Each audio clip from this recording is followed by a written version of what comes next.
Michael Meegan, how are you doing today? Good to see you. Paul, I am good. I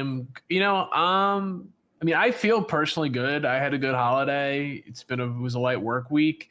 I feel like this football game is just going to be like a crime against humanity on a personal note. That's personally how I feel, but I'm doing well. You are someone who's, in charge of small humans, and the holidays are not as stress free, I'm assuming, as mine are. So, how are you doing? These have become a little bit of a hustle for me. My son is playing flag football now, and it goes from 9:45 to 10:30 on Sunday mornings. And like it never ends on time. I'm always hustling home. And because of the holiday this week, I forgot to do all the graphic prep for this. So it's been an interesting last couple hours. It's been an interesting last 4 days, but we're here. It started raining during my son's flag football game. It's good football weather. I expected it to not happen until 1 o'clock sharp at the Meadowlands, but here we are. It's raining, it's cold. I don't think it's a good. I don't think it's a good scene for Kirk Cousins to perform in. No.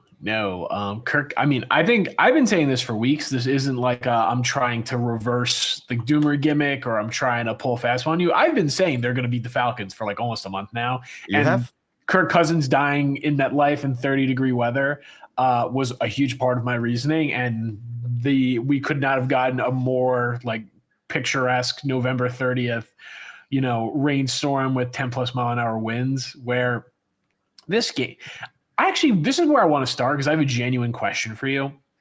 I feel like every time the Jets play a team that has like one offensive skill player, I just feel like that player never like has a big game. Like the way the Falcons win this game is this is like a 150 plus all purpose yard game from Bijan.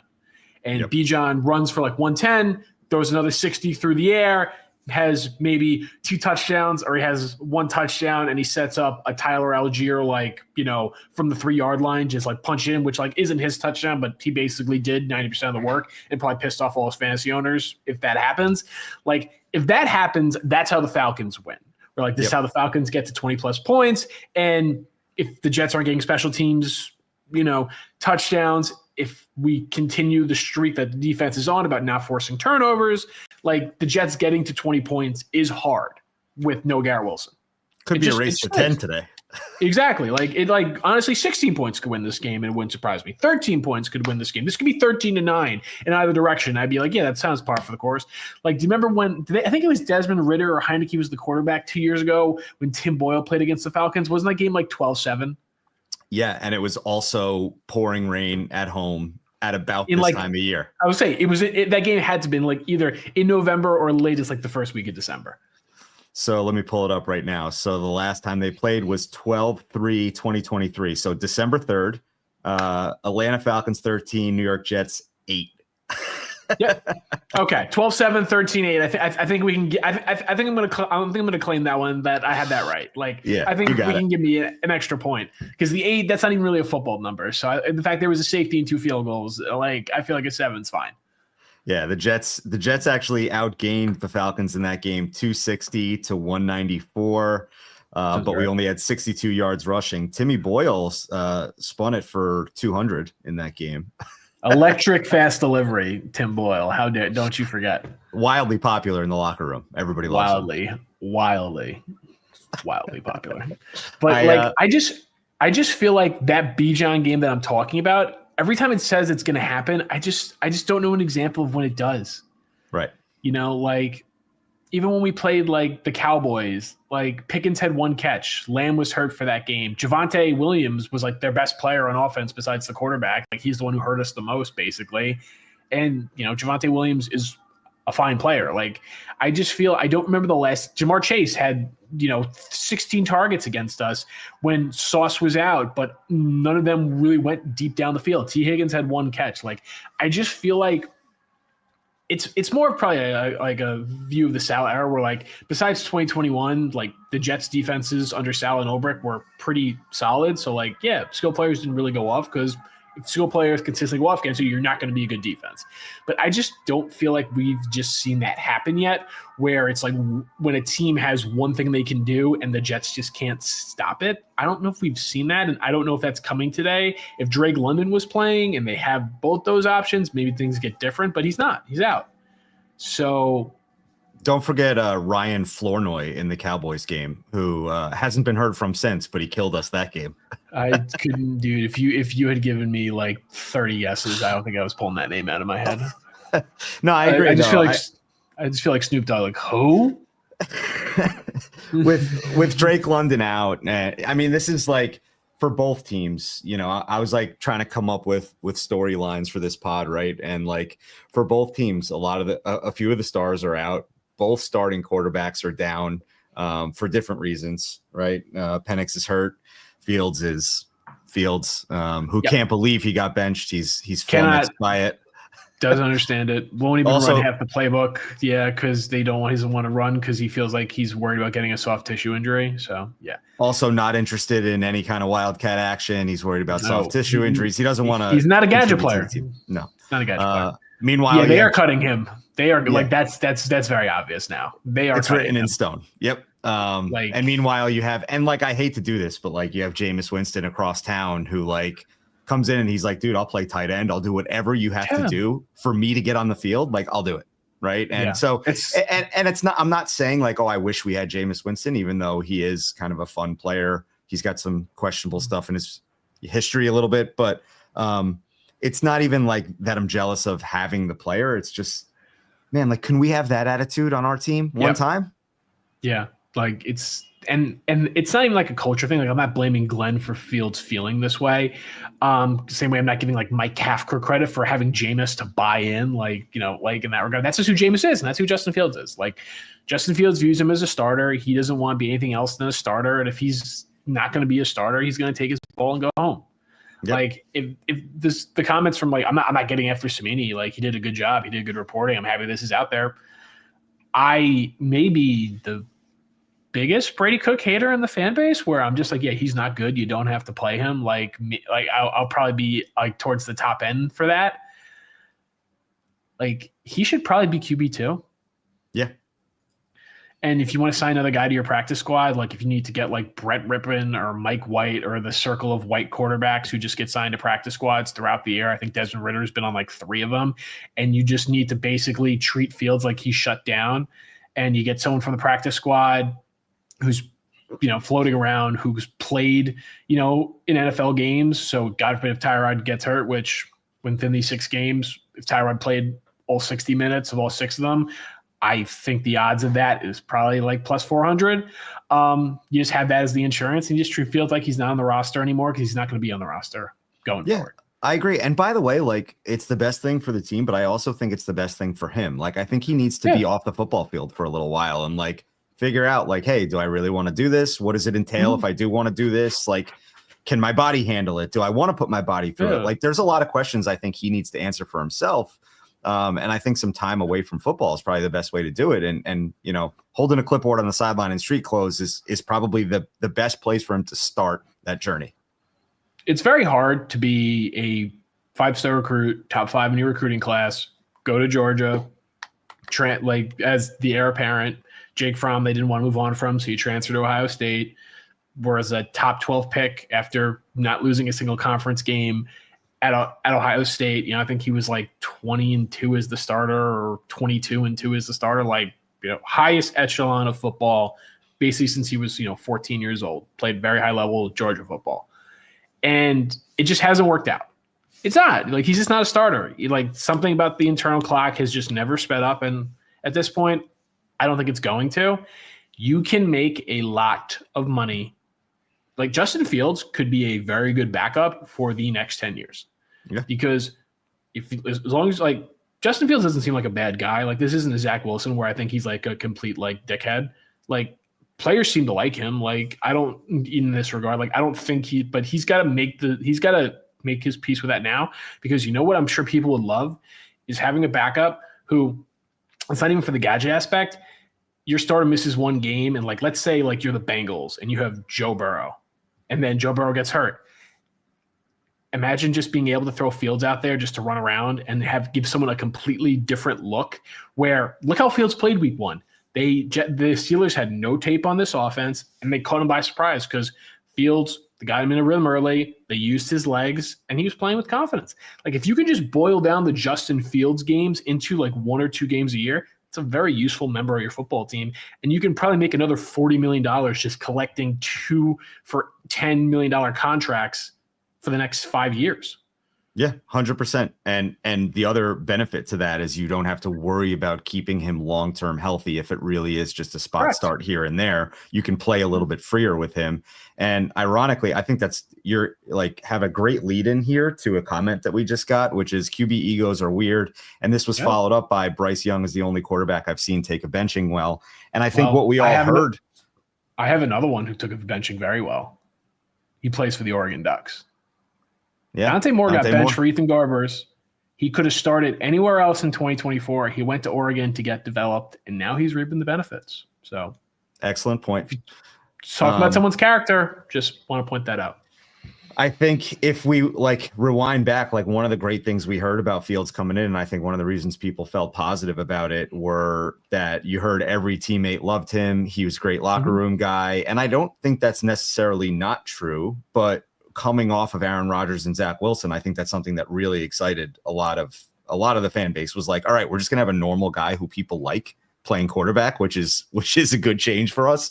And ironically, we're at a point now where I think that Tyrod Taylor might have the best career life experience to impart on Justin Fields for what he's going through right now. Because Tyrod Taylor, not necessarily for lack of production or skill did he lose his job a bunch of times, but he's a guy who kind of believed he was a starting quarterback for a long time in the NFL, and he kept losing his chances to younger players over and over and over again. It kept happening to Tyrod Taylor. And again, it was for different reasons, but he had to sit here and endure it and stay in the NFL as long as he possibly could, taking backup contracts. And here he is, 37, 38 years old, made a good amount of money in the NFL because great amount of money. He just was like, yeah, I'm going to keep doing this. And when my opportunities come, I'm going to try to make the best of them. So ironically, he's kind of a great mentor for what Fields is going through right now. Yeah. Tyrod literally went through, Tyrod got benched for Nathan Peterman. And he never should have been. That wasn't a talent thing, but literally that happened. Tyrod got stabbed in the lung and it started Justin Herbert's career, and he's still alive to tell the tale. How much money do you think Tyrod has made in the NFL if I was going to give you a guess? I'm going to say 125-ish. That's what I was going to think, because I remember the Bills gave him a $90 million contract when Rex was the coach. I don't know how long he lasted on said contract, but yeah, I think he's definitely over 100 million.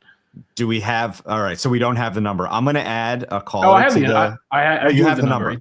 Oh, wow. It's lower than I expected. Per over the cap or per spot track, it was $82.6 million through the 2025 NFL season. Oh, wow. That's lower than. I guess he didn't. I guess he did not. Oh, he was only on the Bills for 2 years of that contract extension. Okay. Fair enough. That's why. Well, we have our first caller of the day. You.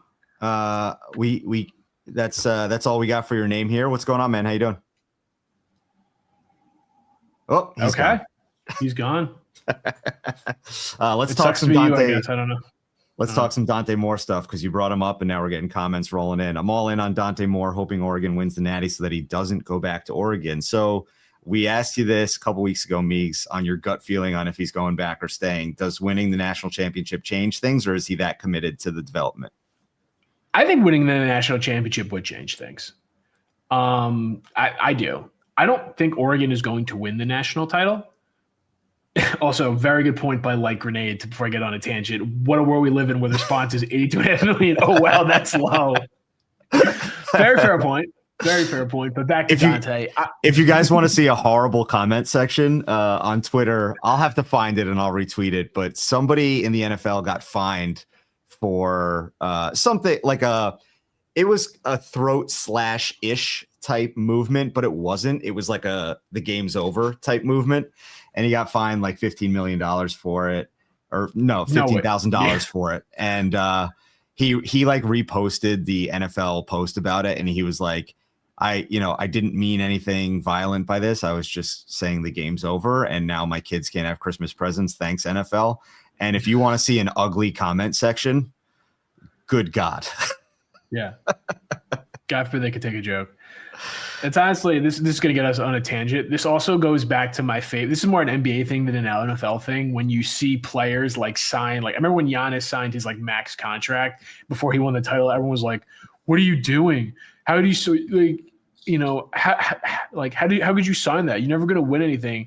And then someone comment was like, dude, you're the guy online who's saying signing on the dotted line for $250 million is dumb. And you would take like the vet minimum to chase rings. Like, get fucking real, dude. Yeah. Like these people don't live in reality. They don't. Yeah. But back to Dante Moore. Yes, I do think winning a national title would change things. I don't think Oregon has the team to do that personally. Right. But we're going to see that we're going to get a home playoff game. Autzen not an easy place to play. Only Indiana's gone in there and won, I think, since 2022. I don't think Lanning has lost a game besides that and losing at home to Washington's the board team because he lost on the road in 23. And they didn't lose any games in 2024 besides the Rose Bowl. So that's a very hard place to play. They don't lose there. And But degree of difficulty almost ups the, like, if he does do it, right? Yeah. Sorry, guys. No worries, Joe. Good. How you doing? Hold on 1 second. All right. Well, Joe, while we're holding, you were commenting on my hat in the chat. I think your hat's fantastic. So I'm going to That's go. a fantastic hat, Joe. Yes. Yeah, we can hear you. Wait, I don't hear you. Hold on. Mrs. PSU Joe was just trying to call when you guys were chatting me in, and it went blank. Hold on. I'm going to jump out and jump back in. All right. Okay. That's a sweet hat. Is that like the Mitchell and Ness hats? It looks like it, or I can't tell. I gotta ask this him when one. He gets back on. Oh, no, the one he has. One. That looks like the Mitchell and Ness style. Does that company still exist? I feel like I haven't heard that name in like 4 years. Okay. They do. They always have. They've limited what they put out, and it's very high priced items. They used to have. Yeah, they used to have a lot of sick gear. Yeah, if memory serves. Yeah, maybe homage or homage, whatever they actually call themselves, just market corrected them. That wouldn't surprise me. Also, home field apparel, I feel like, is just absolutely blown up in the past 5 years for all, especially all college fantastic. stuff. Yep. I'm assuming half your UConn gear comes from them at this point. They do such a good job. Probably half of it is a good estimate. Hey, Joe. All right, guys. Sorry about that. No worries. How you doing? Good. Yeah, she's out there shopping or something. So, well. Now my daughter's texting me, I'm hungry. Can you get me food or something? This is pretty funny. All right. So, Joe, since you're on here, I want to leave this question. We have the caller. Do we actually have a chance today? Absolutely. I think they have a chance to win today. I think we do win today. Yeah. As a matter of fact, I've wagered a decent amount of money that we're going to win today and cover. So I teased it. The day I saw Drake London was hurt, I teased it. Brought the over down and brought the spread up. So I'm feeling good about us today. Yeah. Which is probably doomsday sign. So you might want to bet against everything I just said.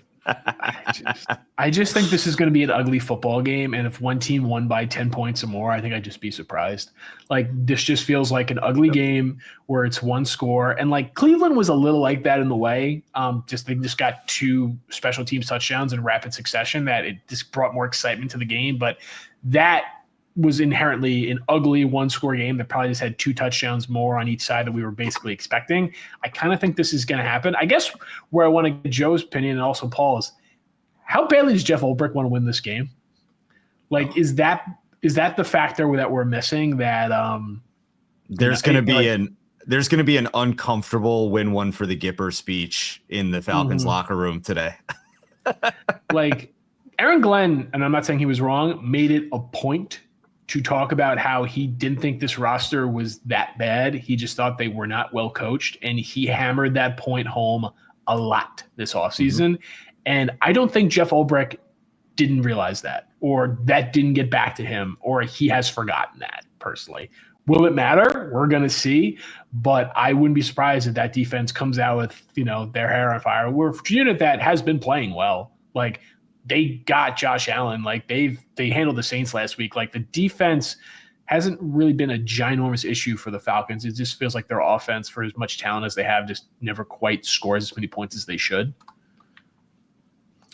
Yeah, I agree. I definitely think he's going to have an axe to grind, and he's going to have that speech in the locker room. I just don't know if it's going to matter for them. And I'm hoping it doesn't, right? Yeah, so it's a fair point. I really think that's the big. I was trying to come off mute. I mean, look, it's the Falcons have a really good. It's the Falcons defense is what the Jets were the last few years, which is they're gonna I mean, they're going to blitz more than the Jets ever did during that time frame. But like the Falcons are going to get after you throwing the football. They have a vulnerability in the middle, and it's can you exploit it and can you figure out how to work the pass game around it? Can you back them up off the ball and convince them to blitz a little less often? Can you run at the pass rush often enough that it starts to back them up off the ball? And then at that point, can you actually take advantage of it, right? And part of the problem with the Jets offense this year has been run. But then when you finally do take the play action opportunity, you can't take advantage of it because the quarterback doesn't throw the ball. So I think this is a good opportunity this week for the Jets offense to show the difference between Fields and Tyrod. Not that they didn't last week. I think they did against the Ravens, but this is a better opportunity to show the difference, right? Can we back them off with the run, and then can we take advantage of it with the play action? And so there's a path to this game. We know how to play against this defense because we watched this defense for a bunch of years, right? And so it's just a matter of can they actually do it? And luckily, the weather conditions are favorable for playing that type of game today, where you're going to give the ball to Breece Hall probably 35 times, hopefully. Yeah. Oh God, I just got we're not rehashing this discussion, but I got a terrible flashback to Breece Hall's 40-yard touch game in the snow, week 18 in 2023 against Belichick's last game. Because my God, that was a pitiful game to watch. Nice that they won, and nice that he went off with a loss. And he also just clinched a 4-8 season at UNC, which I have thoroughly enjoyed. And I really, really appreciate how many college football writers I read who are talking about how incensed the UNC booster community is that they're dealing with the adult cheerleader. So really just feeling great about that, personally. A lot of good stories coming out of that program. How about Steve Belichick's wife flipping out in the office? Yeah, Mike Lombardi went to Saudi Arabia to crowdsource NIL funding. Like just a banner. I'm like, UNC, you should be good at football. You could have hired John Sumrall or Matt Campbell, and you decided to hire this circus act. There's no way he's back there next year, right? Like, I don't know if they want to pay that buyout. I don't think he wants to be there, but I guess it'll, turn into one of those who blinks first things. Yeah. But well, he took his name out of the Giants running. He took his name out of the Giants running. So, what do you ask me about Penn State? You hearing anything on who we're going to hire? Because I mean, it depends. Who do you want to hire first, and then I'll. Oh, well, honestly, at this point in time, I think the pickings are pretty small. There's a lot of chatter this morning about Lincoln Riley. I don't think that's happening. It should, I don't by think the way. Either. I know Brent Key interviewed for the job. I don't know if he did that to leverage Georgia Tech. I don't know that. Brent Key's a very good coach. That'd be a fantastic hire if they made it. I know a lot of Penn State fans were watching the Iron Bowl last night because I think Penn State wants to hire DeBoer, and if he missed the playoff 2 years in a row at Bama, that seat would have been pretty scorching. So as a reset the clock, get at, and he's from the North anyway. Like that's always been an odd fit. Like he coached in like the Dakotas in the D3 before he got into Indiana. Then he went to Fresno. Then he went to Washington, out of Bama. I think the BYU coaches might who would end up being Sataki. I keep hearing that. Well, what do you know about this guy? Because I honestly know not much. Well, he was Zach Wilson's coach, funny enough, and I thought like 2 years ago it was going like I think he used to be Navy's coach. I think he comes from the Service Academy. I got to double check that. But the last 2 years they've been like much better than anyone's given them credit for. Like they're going to play Tech in the title game. I think they're probably going to get smushed again because Texas Tech is just a different quality of Big 12 team. But his teams play hard, and their defense is like it's kind of what Penn State's always been. It's just the defense is going to go boom. He's going to have access to a higher class of athlete. Who's the OC hire going to be? Like it's easier to get a good OC at Penn State than it is BYU. But he did hire Jeff Grimes, who is Zach Wilson's OC, who has done a good job wherever he's been. So he's got a better track record, I think, with that than James Franklin does. But I wouldn't be that upset if he hired Sataki if I was a Penn State fan. So, like Grenade, I'll tee you up for this, Meegs. So Meegs is big in the, I'll call it the general realm of like, go find a winning coach at a lower level and bring him up, as opposed to a retread or an older guy or anything like that. Like, go find good coaching talent and pull them up. And he's been on this name from JMU. So go ahead, Meegs. Winners win. I always die on that hill. Like people like AD stopped hiring coaches from the MAC or the FCS because it's not sexy. It doesn't win press conferences. Find a coach who wins games. Like Kalen DeBoer went I think 69-3 at whatever D2 school he was at. Signetti ran through the FCS. Chris Kleiman at Kansas State was North Dakota State, won I think 2 national titles there. The guys where these guys used to coach didn't all of a sudden start hiring bad coaches because all those programs are still good. Bob Chesney, who Penn State should hire, they're not going to. I don't know why, but they're not going to. He's from the Northeast. He was Holy Cross's coach 2 years ago. He led them to the FCS playoffs. JMU could make the college football playoff in year 2 after Chris Signetti literally took JMU's entire team that was worth it to Indiana last year. So he had to completely rebuild that program and is already going to probably win the Sun Belt and possibly make the playoff spot because Bob Chesney wins wherever he goes. He was Salve Regina's coach I think 6 years ago, and they led them to their first winning season in 2 decades. Winners win. Yeah, at the end of I like him. Yeah, and he interviewed. I know he interviewed for a fact. He's from the. I think he's from the. Isn't he from Pennsylvania? He I think he is, and that's the thing. I mean, again, I don't know much about the BYU coach, but I know the chat boards were fired up because apparently he has no recruiting ties to the area. Where they're and with Franklin down at Virginia Tech now, he's going to continue pulling from the DMV, and that's just going to be an issue for us because we pull a lot of talent from there today. Yeah. So I'm really curious to see. Penn State's, I would love the kid from JMU. Yeah, Penn State's recruiting class is completely fallen apart without Franklin, which LSU and Florida's have not. I think it just shows that and from a recruiting standpoint, at least, who was punching above their weight in regards to the resources he has. I have a question for you, Joe, before we let you go on Penn State and on James Franklin. So I'm glad you brought him up. I saw a lot of chatter this week, including Christian Hackenberg getting involved in the mix people kind of writing the epitaph for James Franklin at PSU and what he did for the program.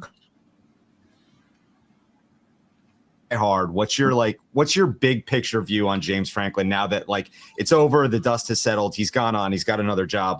How will you remember James? Yeah.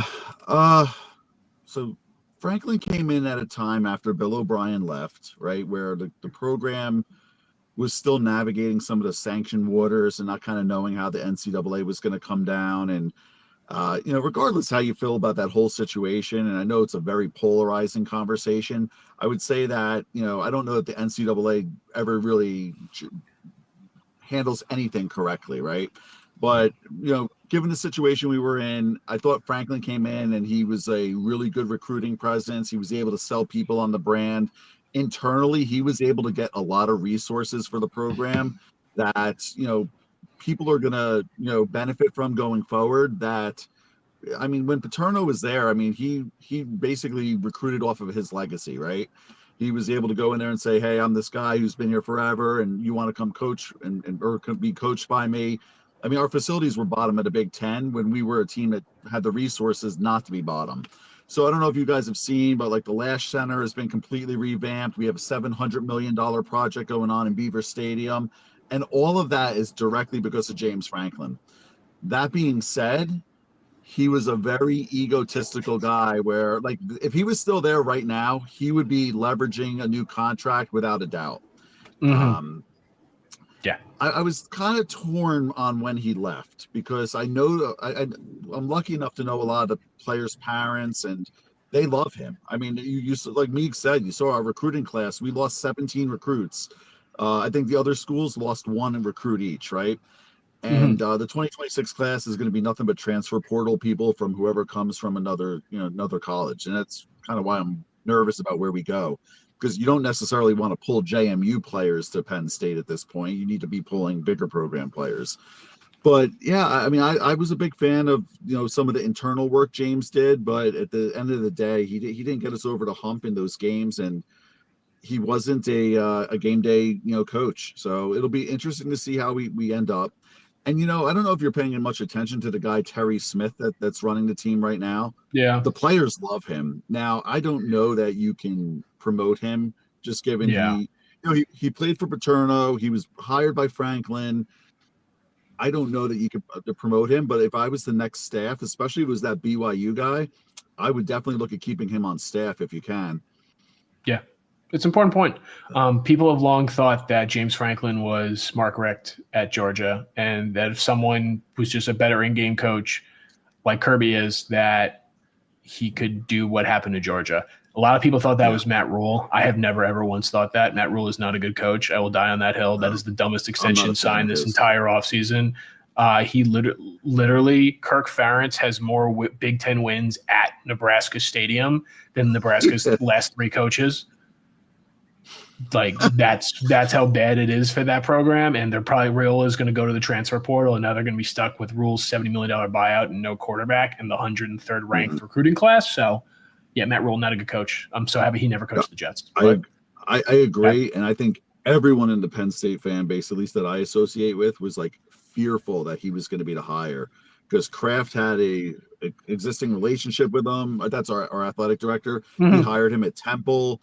They're like best buds, and everyone was like, "Oh my God, we're going to get this guy." And honestly, I would have rather kept James Franklin and hired Matt Rule.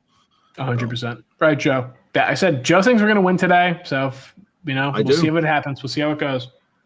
All right, thanks, guys. Keep up the great work. Later. Take care. Thanks, Joe. All right. What other college you want to talk about to avoid talking about this dumb game? What do you think we should do? Should we go into the UConn coaching search, Paul? Like, who we getting to replace Cowboy Jim? What's the deal? Is it choppy for you, or is it just me? It might be my internet. No, I can hear you perfectly. Okay, good. Maybe I'm just stabilizing over here. I missed what you said, but quick shout out to my boy Timmy, Irish Jet. Met him over in London. Thanks for listening, Timmy. What did you say about Cowboy Jim? I asked who's UConn going to get to replace Jim Mora?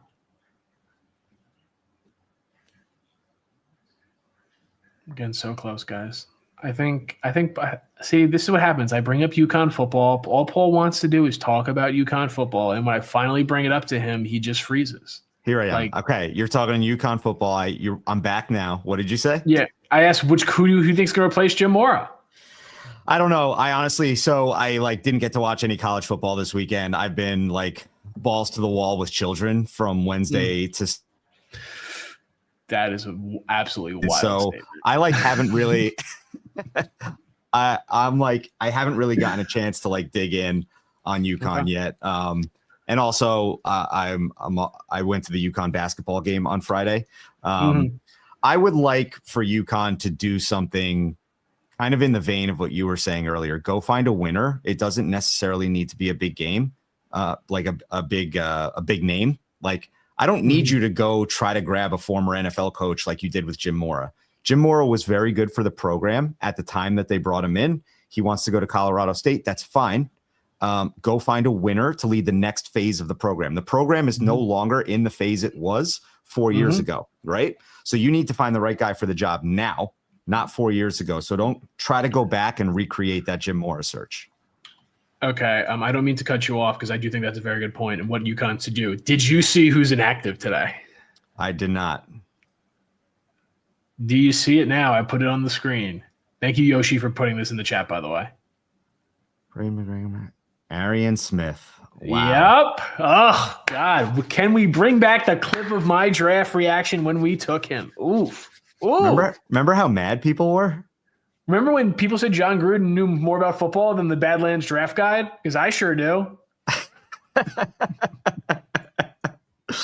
Oh boy! All right, I'm gonna grab a graphic so I can put this up on the screen for everybody. Oh, Connor Rogers, he's gonna have the funniest quote tweet if he's as petty as I am. Let me tell you. Let me tell you. Oh boy. Well, so what does that mean, do you suppose, for Arian Smith going forward, right? Because is it this feels like a line in the sand is being drawn? Do you suppose it's an accountability thing of, hey, this is your warning that you need to get your shit together? Or do you think this is the start of Arian Smith maybe not even lasting 2 years on this team? I think Arian Smith, and maybe I'm letting my pre-draft notion, report, bias cloud me. This to me reads like Arian Smith is on the Corley path, where when we get to training camp next summer and we get down to cut down day and Arian Smith is still running cardio, but it's in the third preseason game with 8 minutes to go in the fourth quarter. And it just didn't work. Like, you know, if Muji has a good draft and day 3 looks a lot different, we can just chalk it up as like, hey, he didn't have his guys. There was a lot of left carryover from the old regime, and they didn't know how the board worked, and they were an inexperienced front office that made an inexperienced or made a green decision. And credit to them if they move on this early or they realize their mistake this early, which they have done. We have examples of this. Like, we'll look at the entire defensive tackle rotation where, like, they were like, Derek Nottie is not good enough to be defensive tackle 2 after Quinn Williams. So we're going to get Harrison Phillips and we're going to get Javon Briggs, who both should be absolute locks for the roster next year and have really played well in their limited reps. And I really like what I've seen from Briggs, that he could be even better than I think anyone even had a chance of him being. And look at the receivers. Like, John Mechie, if he has one more game like last week, like, he should get tendered, no questions asked, no matter what. He should probably still get tendered regardless, even what happens the rest of the season. And A.D. Mitchell is I feel like A.D. Mitchell has kind of become what Arian Smith was, where it's like, he's this ball of clay where he doesn't catch the ball, but I think he does other things well enough, and I want to see if I can get those mental lapses out of him. And A.D. Mitchell is just a more talented player than Arian Smith, and he's the horse we're going to bet on because we got him thrown in. He got him thrown in on this trade to us in the way that, you know, instead of being a 4th-round pick, like, were the Jets not going to do the Colts trade for Sauce for if they got 2 ones? Like, well, A.D. Mitchell's on the trade, we're not doing it. No, but they basically were able to get that asset essentially for free, and they think he's got a better chance of hitting than Arian Smith, and he's going to get the development that Arian Smith was getting because Arian Smith has 4 catches for 24 yards. Like, let's call a spade here. Like, I think Caleb Williams has like 10 less receiving yards than him on the season. Like, this is where we're at. So let's get like a little deeper into the conversation, because the surface level opinion from the jump, right when the draft pick was first made, was he can't catch, right? He's fast, but he can't catch. This says that there's more there. So is there a deeper, a more nuanced conversation, or is this purely like you haven't fixed your hands, so you're dead to us until further notice?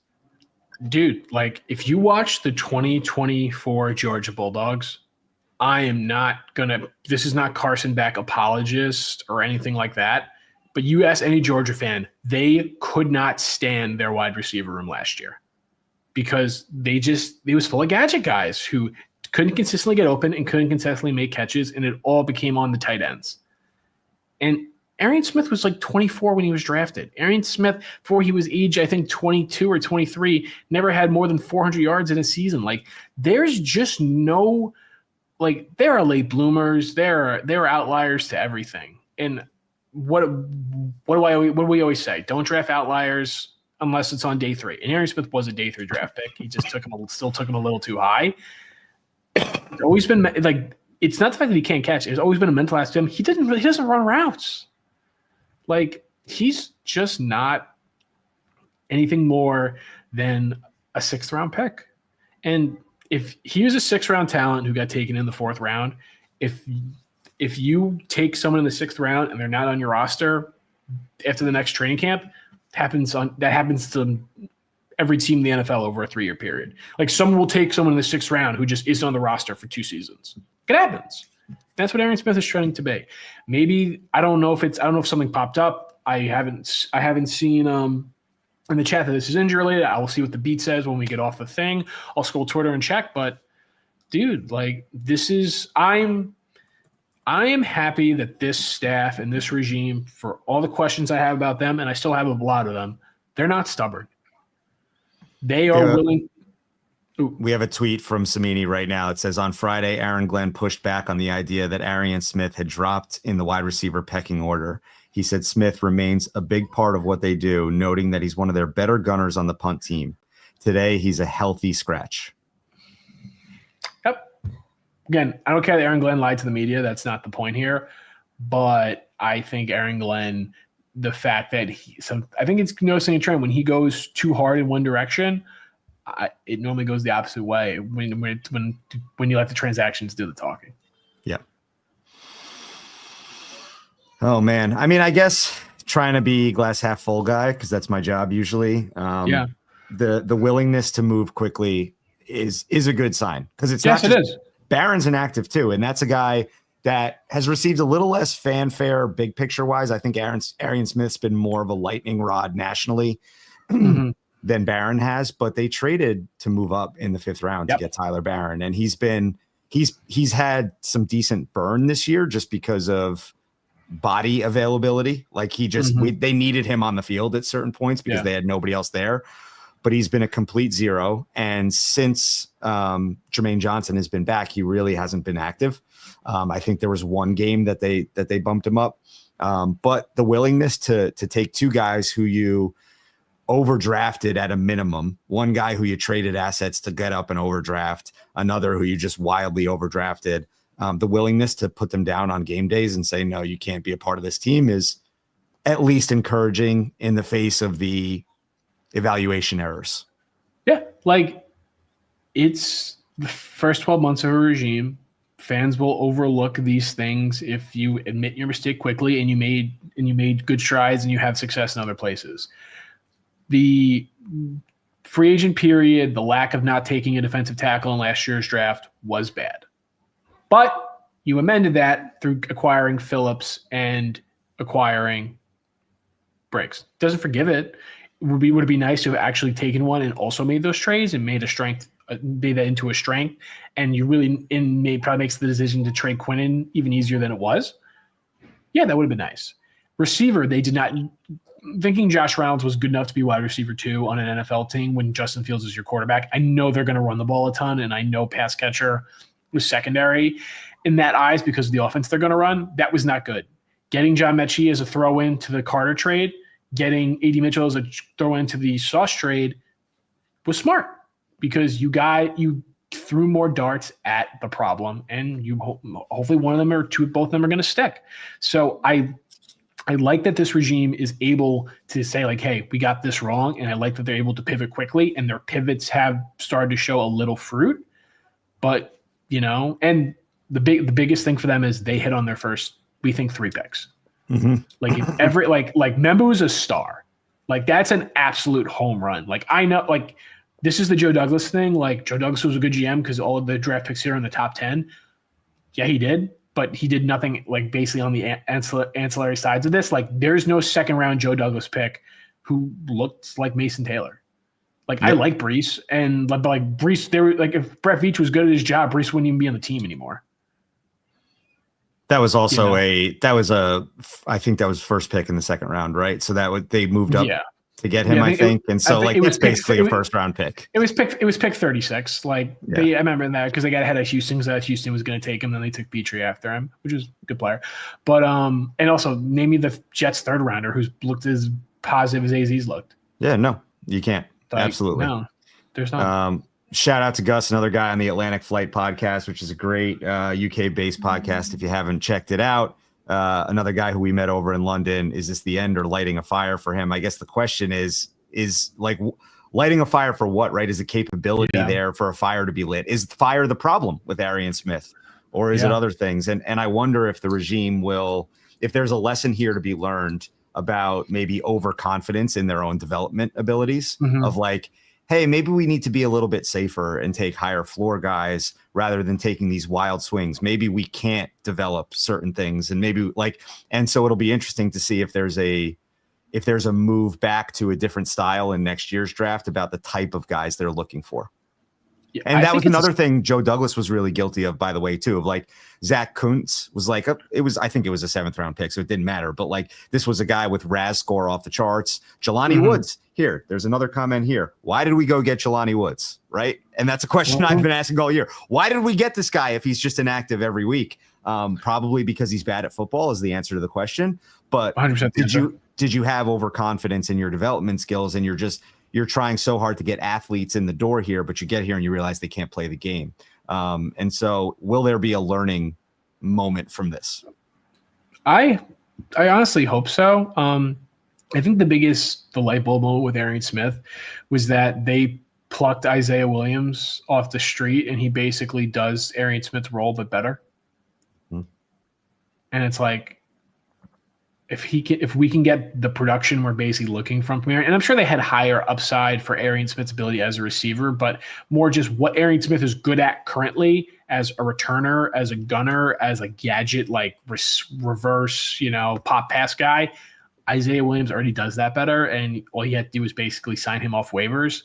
I think that was just eye-opening, personally. So to full circle, go back to Gus's point, I think it's the end.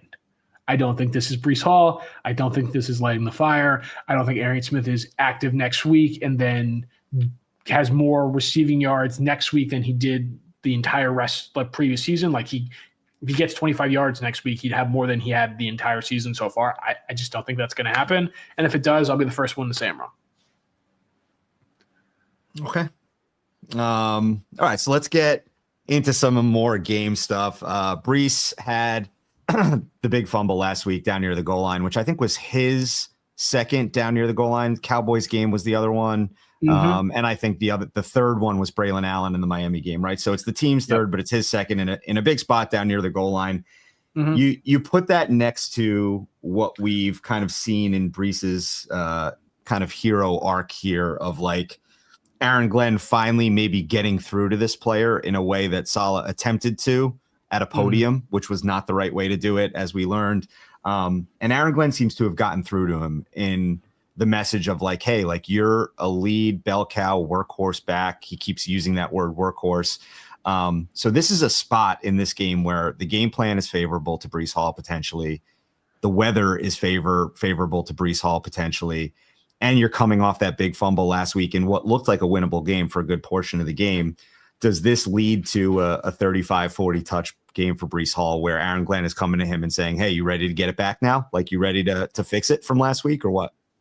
I think so. I think this is going to be a big Breece game. I know Tyrod throws the ball. I think that's the biggest difference with Breece just as a player, as a fantasy option, is everything is that Tyrod will throw the check down to him or the screen pass to him that Fields either wouldn't throw the check down or they didn't trust Fields to complete the screen.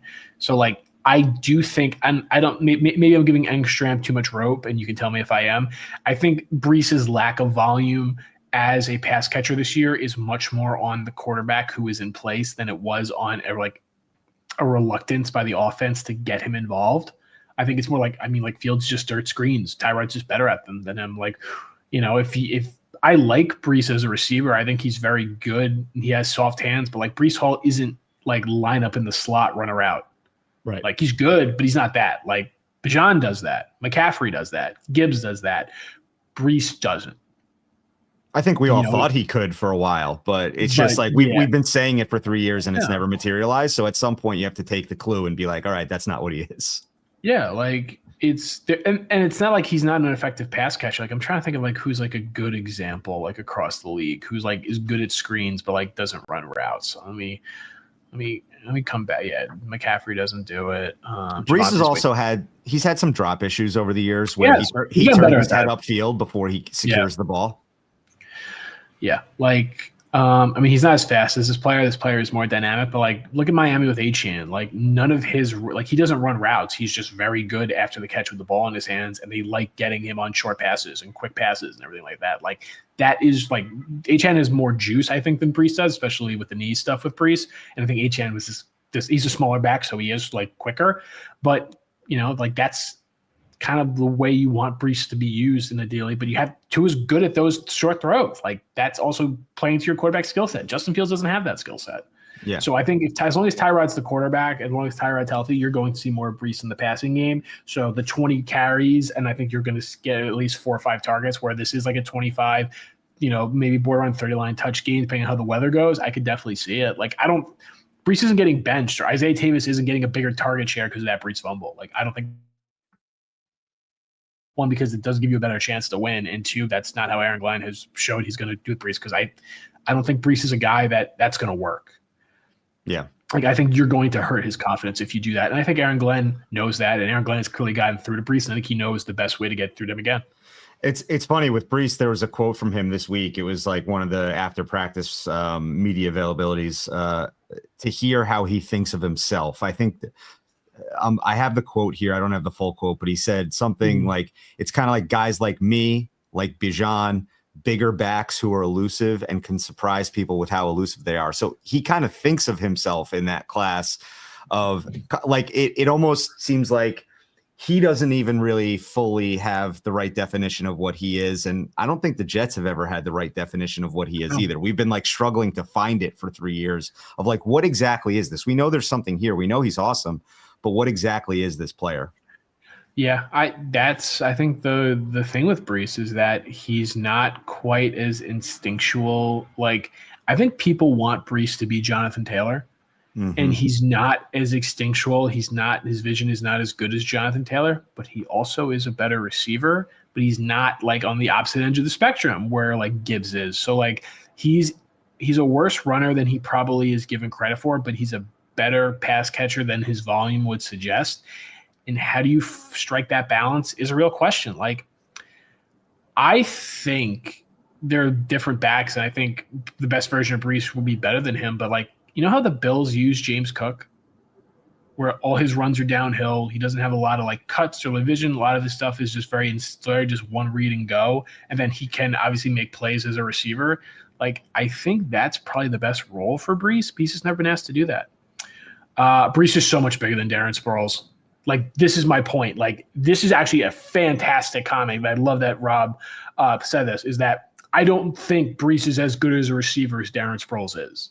Like, I don't think his receiving skills are on that level. I think he's more of a runner than a catcher. Yeah, Curtis Martin's a fan. Yeah, Meegs wasn't alive for Curtis Martin. He doesn't remember. Oh my God, you are literally Curtis Martin literally lived like a mile from me for like half my childhood. Like, my girlfriend's grandparents literally used to see him all the time because they lived in the same like condominium as him on Long Island. So how dare you? How dare you? I just can't help myself. Yeah. This is a good point about Thomas Jones. You know what Thomas Jones could do that Brees can't? Get him the end zone. That boy had a knack for the end zone. He did. He had a nose for it, for sure. Yeah. And that's something we've been missing a lot over the last. Geez. Okay, this is someone I wasn't alive for. I have no idea who he's talking about.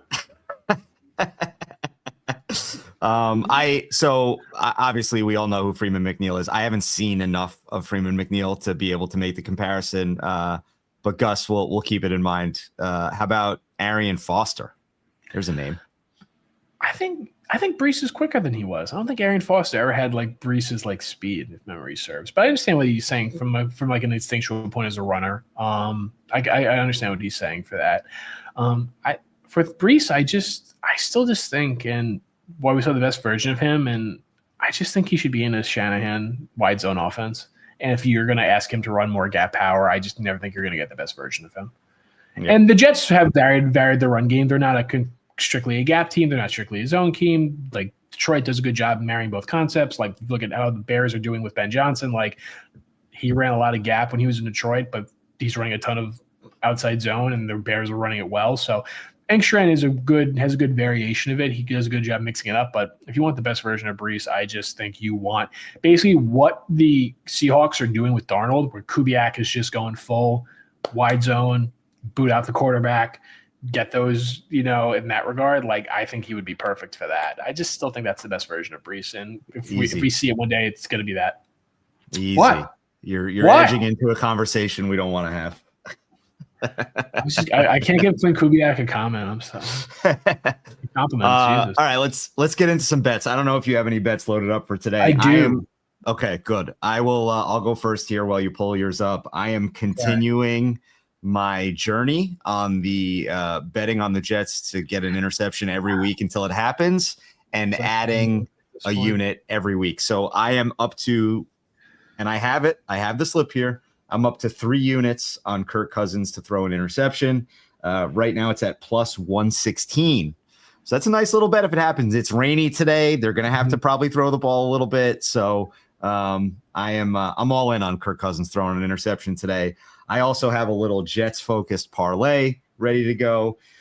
This is going to be plus 470. When I put it in, I think it's jumped up to plus 480 now on FanDuel. I have Jets on the money line, Brees Hall over 100 all-purpose yards, and Tyrod Taylor over 24.5 rushing yards. So that is plus 470. Wow, Unk's gonna scoot. I think my favorite parlay, this is like a smaller one, is that do you think John Mechie will have more than 34.5 receiving yards? Yes. Do you think A.D. Mitchell will have more than 37.5 receiving yards? Only if there's a big play. I think that's play dependent. And I think they're gonna hit one because I don't trust Atlanta's secondary. Okay. So I like two of them together. That's plus 235. And if Mason Taylor has over 28.5 receiving yards, you want to add that to make it 3 legs, it's plus 524. So I like the receivers today. Ooh, I love that from you. Yeah, I like the receivers. I think they're going to be able to throw the ball. I think they're going to commit to stop the run, and Tyrod's going to be able to hit a couple. I don't think the Falcons secondary besides Terrell is good at all. I don't think they have like functional players on their back end. And if AJ Terrell's the Jets don't have a receiver that they're just going to like AJ Terrell is just going to stick on the entire game. Like if Garrett was playing, they would just have Terrell follow him around the field. They're not going to do that for John Mechie or AD Mitchell. No offense to those guys. Agreed. Like they're going to get their matchups, and I think Mechie will have 4 catches. Yeah, I think I can see like I'm thinking like a 4 for 55 day from Mechie. I can see like one being a 20-yarder, everything else maybe 3 first downs. If you're thinking like a 15 for 28 day from Tyrod, right? And you just figure like how do those get distributed? It's probably like 2 or 3 to Brees, 4 or 5 to Mechie, 3 or 4 to AD Mitchell, and a couple to Mason Taylor, maybe 1 to Rucker. I think Tyrod's going to need to have 20 completions if they're going to win this game. I think it's going to have to be a little more. I do think the Falcons are going to sell out to stop the run. Yeah. And I think they should do it. And we'll see how their young edges play. Jalen Walker and James Pierce have had their flashes. They no longer have Gray Jarrett on in the middle, so their defensive line has, in the middle, I don't know how strong they are, through the spine of their defense, but they have young edges. We'll see how they play. Ulbricht's definitely going to dial up some blitzes, and we'll see if there's a 40-yard AD Mitchell touchdown that's going to happen. I'm just waiting for it. And I think Tyrod's your best chance of throwing it. So I'm going to keep betting on that he's going to have bigger plays or he's going to have long receptions. And as long as Tyrod's playing, because I know Fields isn't going to do it, and Brady Cook's kind of got a new alarm. So I'm trying to get the most out of this while AD Mitchell, while the markets are against him and the Jets have the best quarterback option for him. All right. So we got 3 minutes left until we kick it over to Connor at SNY. I got a question for you. When the interception happens, yes. If it happens, because we're getting close to the end here. Yes. When and if it happens, who is it? Oof. All right. If it doesn't happen today, because Kirk is a very good bet in the cold, it's Trevor, right?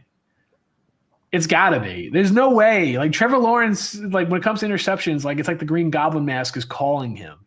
He's looking at him. It's like, throw it. And like he might throw 2 touchdowns and the Jaguars might kill the Jets, but like he's throwing them 1. If they get through the Jaguars game, it's not happening. So that's my official stance. Interesting answer to the question. Not what I was asking, but interesting answer. You took it in a different direction. I'm asking who gets it for us.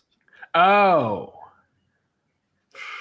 Jarvis Brownlee Jr. is out today. So if it's today, so the reason I'm asking this question, I think it's going to be Sherwood. I think it's going to be like a linebacker. I don't think it's going to be any of the DBs. I agree. I think it's somebody weird. I want to say it's AZ Thomas, but if I step back, that's just me like wanting AZ Thomas to have a moment. Yeah. I have this like scratching feeling that it's Tony Adams. God, that'd be so annoying. Honestly, and honestly, I'll put my money on this because just go for the wear. I think it's gonna be Horrible Harry. I think it's gonna get deflected and he's just gonna catch it. That would be fantastic. And give me a fat guy run back too. Yeah, please. Yeah, if Briggs or Horrible Harry get the first interception, I don't care if they only have 1 all year. The fact that it was one of them, I'll just be happy to say it was them because those guys have played well enough to deserve it. Absolutely. All right, we are running to the end here, guys. Once again, I think we are out of the official prediction business because of how things transpired this year. And when we stopped picking, they won a couple games. So we're not going to do that. I think we talked about earlier, we're expecting last time the Jets and Falcons played was December 3rd, a couple years ago. Timmy Boyle was starting, backup quarterback for the Jets this time. Late November, early December game in the rain at MetLife. I think we see a similar result today. I think it's a low scoring game, and I do. Go ahead. Yeah, 13-8 again. Run it back. Yeah. I was about to give a score. I'm not going to do it. I came close to breaking my own rule. Because every prediction you've made on the show has been wrong. That's really why you stopped doing it. Okay, so let's test the theory. Falcons win 10-9. Okay. All right. So we're going to hold you to this. And if the Falcons do win, then I think we just have to go back to predictions. Yeah, I agree. Okay. All right, guys. Thank you very much for joining us. Kick it over to Connor and the boys on SNY. Once again, can't believe this many people watching a lost Jets season. You guys are the best. Thank you very much. We will talk to you Tuesday morning for the debut of voicemails. We already had a couple roll in. Please feel free during the game today, after the game today, call. Let's get a couple more. I think we have 3 already. So let's get a few more in there. Thank you very much. We will see you Tuesday morning.